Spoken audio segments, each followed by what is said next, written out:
हाँ जी, मामला है? मामला ये है, अभी कुछ 4-5 दिनों से अजमेर शहर में दो महिलाएं एक वकील साहब के साथ मिलके मेरे खिलाफ कुछ बयान दे रही हैं, जो कि मंजू वाधवानी नाम है उसका। वो बार बार वीडियो पे ये बोल रही है कि मैं टीके साहब कालू भाई के पास दुकान में चांदी बेचने गई। उसने बोला हम चांदी लेते, हमारे पास है दुकान में चांदी का काम होता है, वहाँ लेन देन करो। ये बिल्कुल गलत है। वो मंजू वाधवानी कभी मेरी दुकान पे न चांदी लेने आती है न कभी देने आती है। मैं न उसको जानता हूँ। वो बाबा ये बोले कि हमारे नोन है, न मेरे रिश्तेदार है।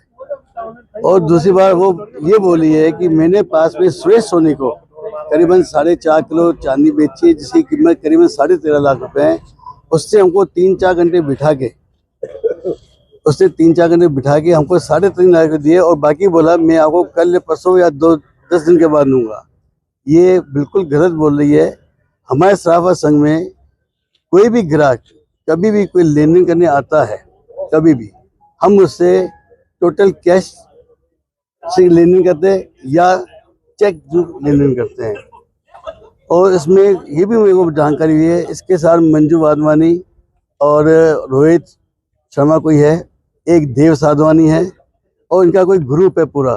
इन्होंने भी मेरे खिलाफ बोल रखा है, लेकिन इन्होंने सुरेश के साथ जो भी व्यापार किया है उसकी मेरी कोई जानकारी नहीं है। ये जबरदस्ती मेरे को फंसाया जा रहा है ताकि मैं इनसे, क्योंकि वो सुरेश सोनी तो गवर्न हो गया है अजमेर से, राजकुमार सोनी से पैसे ले नहीं पा रहे हैं।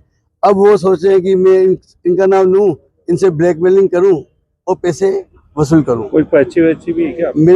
मेरे दुकान की ना तो उनको कोई पर्ची है, न कोई साइन है, न कोई लेना देना है। तो क्यों बदनाम करा जा रहा है? और जबरदस्ती बना इसलिए किया जा रहा है कि वो उनसे पैसे ले नहीं पा रही है। अब किसी ने उसको सलाह दी है कि इनका नाम भी जोड़ दो तो आपको पैसे मिलेंगे। तो आपके मानहानि पे इस पे मेरे मानहानि पे इतना गहरा सदमा पहुंचा है। मेरी ग्राहकी, मेरे रिश्तेदार, मेरे घर के सदस्य इस बात को बहुत टेंशन में आ गए हैं। मेरे ग्राहकों के फोन आ रहे हैं, मेरी ग्राहक जो भी आता है सब मेरे को देखे जा रहा है। लोग बोले कि ये दुकान बंद करके भाग गए, हम तो सामने बैठे हुए हैं। इसमें मेरे करोड़ों का नुकसान हो रहा है। और मैं आज इस पे मानहानि का दावा ठोकने वाला हूँ, जो जबरदस्ती मेरे को बदनाम कर रही है। क्या आश्वासन मिला मैडम? अभी मैडम ने आश्वासन दिया है। उन्होंने ये कहा कि मैं निष्पक्ष जानकारी करके आपको जो है बता दूंगी। आपका नाम? मेरा नाम भरत केसवानी है, फर्म का नाम टीके सराफ। और क्या नाम है आपका? निक नेम कालू है, जो मेरे रिश्तेदार और मेरे घर वाले बोलते हैं। हाँ वैसा हमारे नया बाजार के अंदर जो चौपट है, चौराहे के ऊपर राहुल जर्स नाम की दुकान है।